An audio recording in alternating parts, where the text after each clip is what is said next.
ततो जयमुदीरयेत्।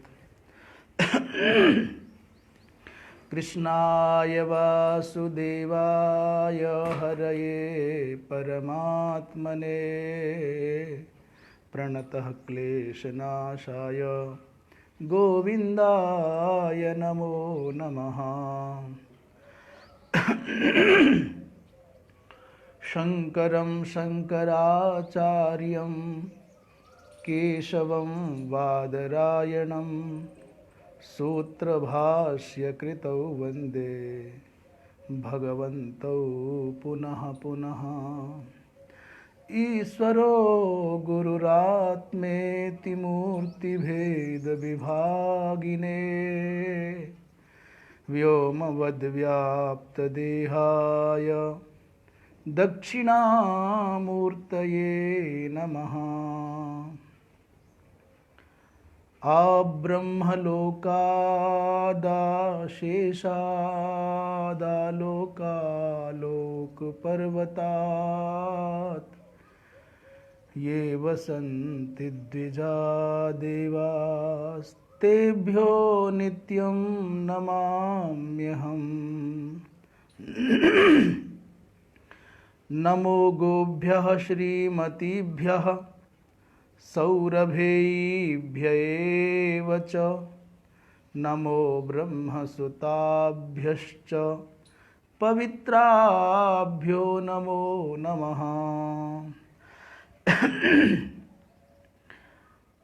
इस पवित्र गीता विचार के उपक्रम में आप सभी सुधी जनों का,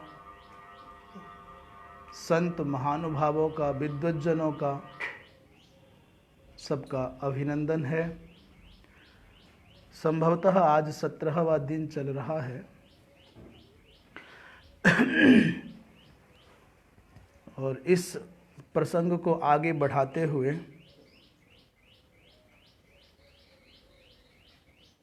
हम भगवत गीता के इस पावन अमृत में अवगाहन करें आए। अथ चैनम नित्यजातं नित्यं वा मन्यसे मृतं तथापि त्वं महाबाहो नैवं शोचितुमर्हसि। भगवान कृष्ण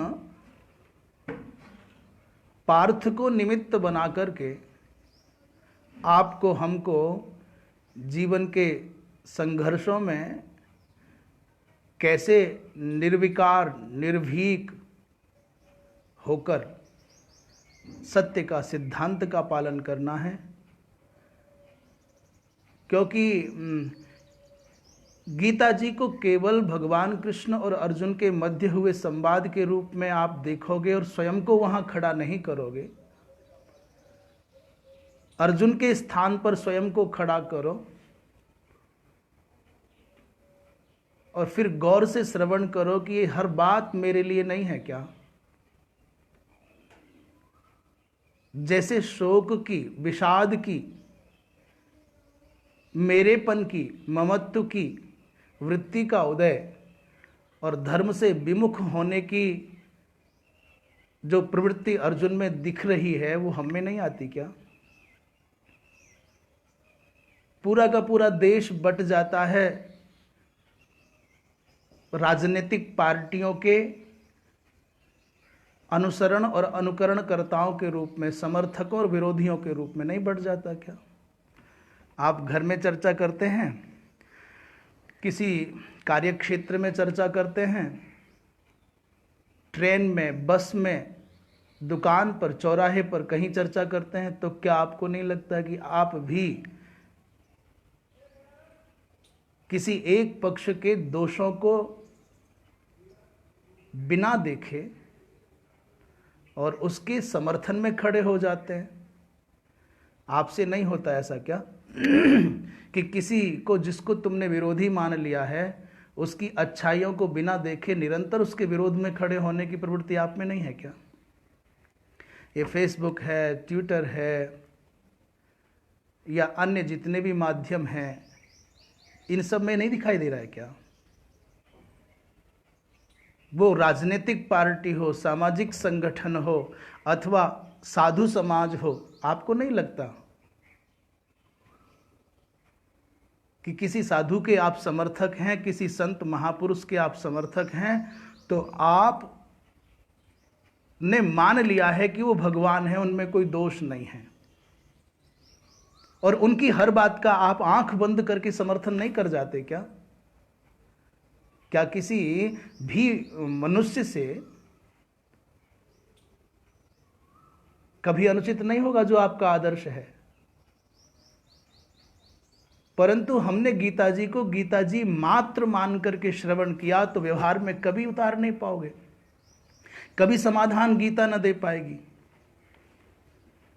इन परिस्थितियों को जब तक आप व्यवहारिक ढंग से नहीं देखेंगे, नहीं समझेंगे, आपको समाधान नहीं मिलेगा। 5000 वर्ष से गीता की निरंतर चर्चा हो रही है और आज भी चल रही है और आगे भी चलती रहेगी। जिनको समाधान पाना है मिलता है, और जो केवल चर्चा तक अटक करके रह जाते वो रह जाते हैं। एक जाति का, एक व्यक्ति का, एक वस्तु का, एक संगठन का, एक दल का आंख बंद करके समर्थन या विरोध करना बताता है कि आपने गीता को नहीं पढ़ा, आपने गीता को नहीं सुना, आपने गीता को पढ़ा भी है, सुना भी है, तो समझा नहीं है। हर व्यक्ति में कुछ अच्छाइयां हैं, कुछ बुराइयां हैं। जिन बुराइयों से राष्ट्र को क्षति पहुंचती हो, सिद्धांत को क्षति पहुंचती हो, सत्य को क्षति पहुंचती हो, आने वाली पीढ़ी में विकार आता हो, ऐसी व्यक्ति की ऐसी बात का अवश्य विरोध करना चाहिए, चाहे वो मेरे क्यों ना हो। यही तो कहती है गीता, स्व और पर से परे होकर के धर्म का समर्थन करने का आवाहन करती है गीता। पर क्या आप और हम कर पाते हैं? इसलिए अर्जुन के स्थान पर स्वयं को बिठाना सीख जाएं। हर परिस्थिति में, हर अवस्था में गीता आपके साथ खड़ी है। भगवान कृष्ण की मंगलमयी वाणी आपका समाधान करने के लिए पदे पदे, हर संघर्ष में, हर दुविधा में आपको मार्गदर्शन ना करे तो बताना।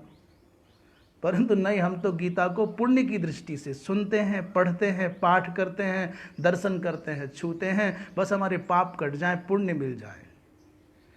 कृपया मात्र प्रलोभन की दृष्टि से कहीं मत जुड़ो।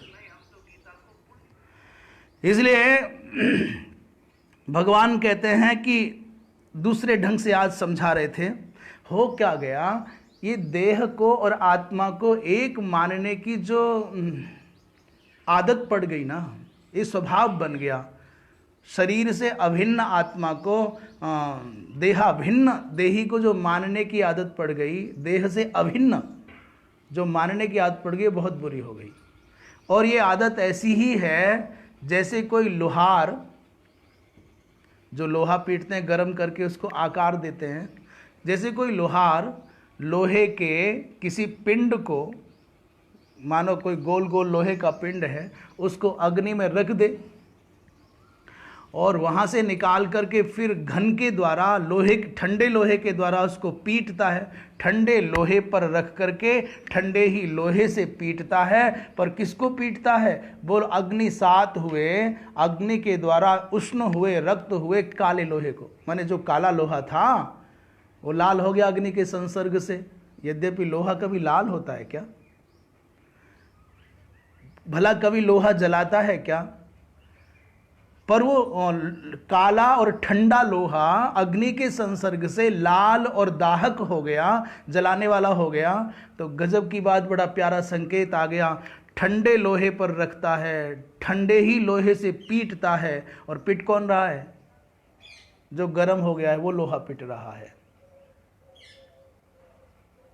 मानो संसार में एक प्रकार से जो क्रोध की अग्नि में जल रहे हैं, वो कसौटी पर ठंडे लोहे जैसी कसौटी पर रखे जाते हैं, और शीतल और शांत और धीर पुरुषों के द्वारा पराजित होते हैं, वो ताड़ित होते हैं, प्रताड़ित होते हैं। क्रोध की अग्नि में जलता हुआ व्यक्ति ही अपना रंग बदलता है और अपना रूप भी उसको बदलना पड़ता है। तो बात तो थोड़ी अलग चली गई। हम अपने मन से कुछ नहीं कह रहे। टीकाकार कहते हैं अयह पिंड गते बन्हौ लोह कारस्य ताड़नम। भला बताओ, लोहार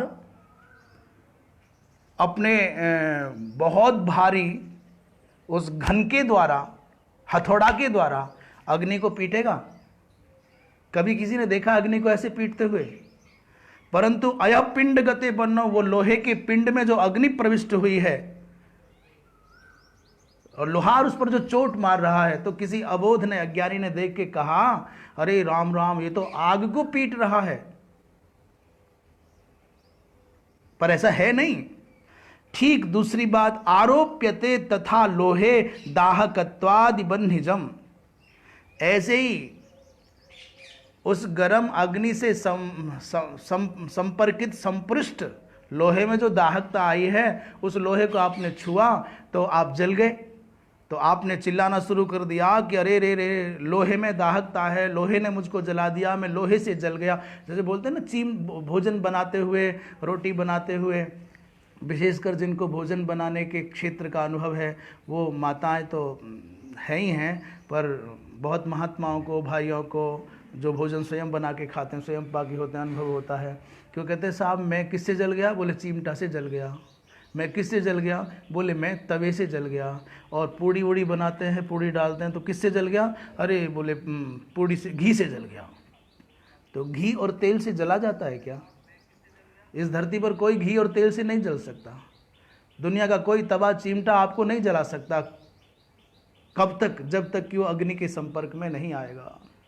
तो अग्नि संसर्ग से ही जैसे तेल में, घृत में दाहकता शक्ति आती है, लोहे में, चिमटा में, तवा में दाहकता शक्ति आती है, ठीक वैसे ही चेतन आत्मा के संसर्ग मात्र से देह में सक्रियता आती है, विकारत्व का दर्शन होता है।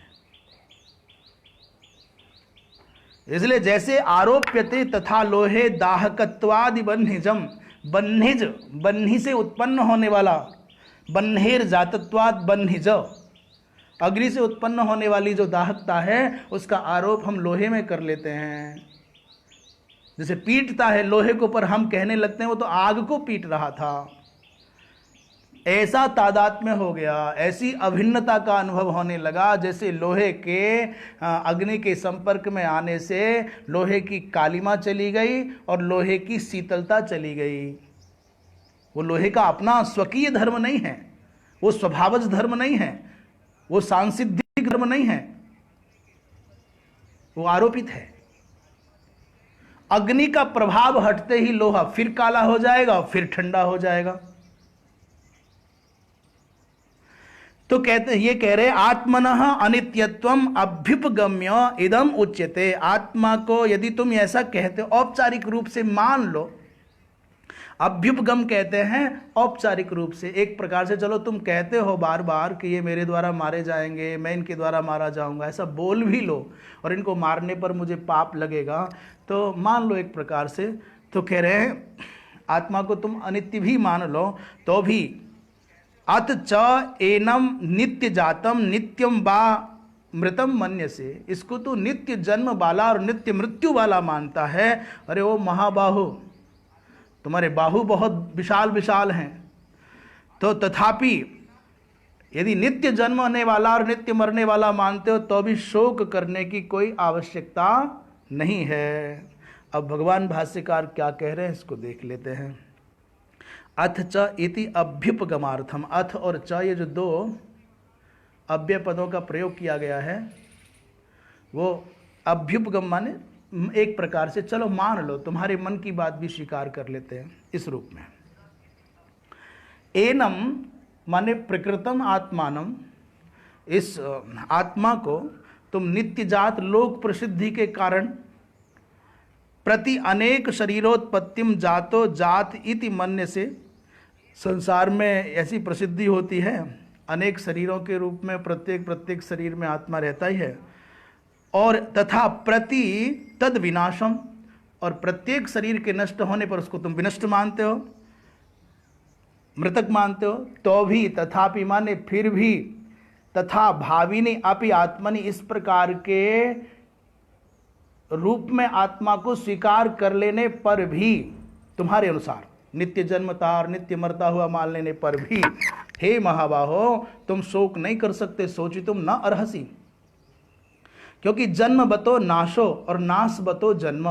जिसका जन्म हुआ है, जो जन्म वाला है, उसको मरना पड़ेगा। और जो नाशवत माने नाशमस्यास्थिति नाशवत, जो मरने वाला है, तदस्यास्थिति तदस्यास्मिन्निति मतुप, तो जो नाशवान है उसका जन्म होगा। ये तो अवश्यम भाविनो, ये तो सुनिश्चित है, होगा ही। इसको दूसरे शब्दों में कहें तो कह रहे हैं देहात्मनो साहचर्यं दर्शनात्। देह और देही आत्मा, देह और आत्मा का साहचर्य देखने में आता है। तो देहेन सह जन्म मरणम अंगीकृत्यापि, देह के साथ इसका जन्म और देह के साथ इसका मरण, देह के जन्म से आत्मा का जन्म और देह के मरने से, नष्ट होने से आत्मा का मरण, ऐसा अंगीकार कर भी लें, अंगीकृत्यापि शोको न कार्यम, शोक नहीं करना चाहिए। क्यों? बोले पुण्य पापयो हो तत्फल भूतयो हो जन्म मरणयो हो आत्मगामित्वात् तथापि न त्वं शोचितुमर्हसि। पुण्य पाप,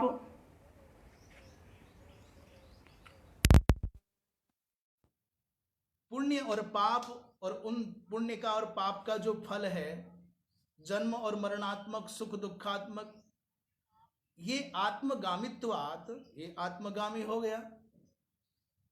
और ये निश्चित हो गया कि जब तक पुण्य पाप रहेंगे तब तक जन्म मरण का ये प्रपंच चलेगा ही चलेगा। इसलिए तुम इसके विषय में शोक क्यों करते हो? ये तो होना ही है।